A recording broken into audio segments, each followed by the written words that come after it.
क्या आप लोग जानते हैं इंडिया में सिर्फ 15% ही ऐसे लोग हैं जिन्होंने इंडियन कॉन्स्टिट्यूशन को एक्चुअली में रीड करा है। इंडियन कॉन्स्टिट्यूशन एक मोस्ट पावरफुल टूल है जो एक सिटीजन पोजेस कर सकता है अगर वो उसे इफेक्टिवली यूज करता है तो। इसीलिए मैं आपके लिए लेके आई हूँ एक न्यू सीरीज जिसका नाम है learn Indian constitution with me, जिसके एपिसोड नंबर 1 में हम इसका इंट्रोडक्टरी पार्ट डिस्कस करेंगे। तो सबसे पहले कॉन्स्टिट्यूशन होता क्या है?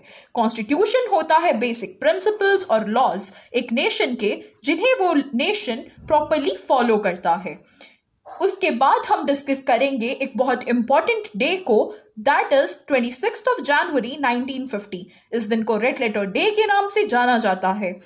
रेड लेटर डे होता है एक बहुत ही मेमोरेबल और स्पेशल डे। इंडियन हिस्ट्री में 26 जनवरी 1950 is a very memorable in red letter day, क्योंकि इसी दिन हमारा इंडियन कॉन्स्टिट्यूशन इनफोर्स हुआ था और रिपब्लिक ऑफ इंडिया उभर कर आया था।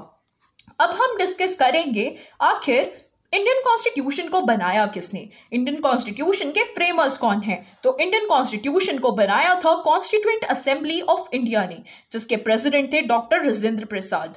अब हम बात करेंगे कि कॉन्स्टिट्यूएंट असेंबली को बनाने का आइडिया आखिर सबसे पहले किसके माइंड में आया। तो कैबिनेट मिशन इंडिया में 4 मार्च 1946 को आया। इसमें 3 ब्रिटिश कैबिनेट मिनिस्टर्स थे, जिसमें Lord Lawrence, Lord Pethick Lawrence, Sir Stafford Cripps और मिस्टर अलेक्जेंडर थे।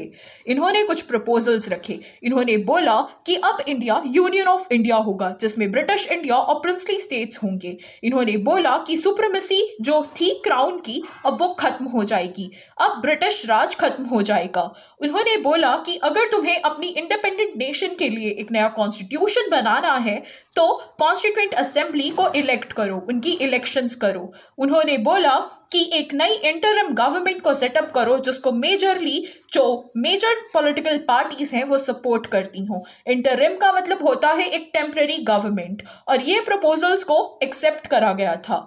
सो नेक्स्ट एपिसोड में हम देखेंगे कि कॉन्स्टिट्यूएंट असेंबली और उसकी कॉम्पोजिशन क्या है, और इसके लिए स्टे ट्यून्ड। Bye bye.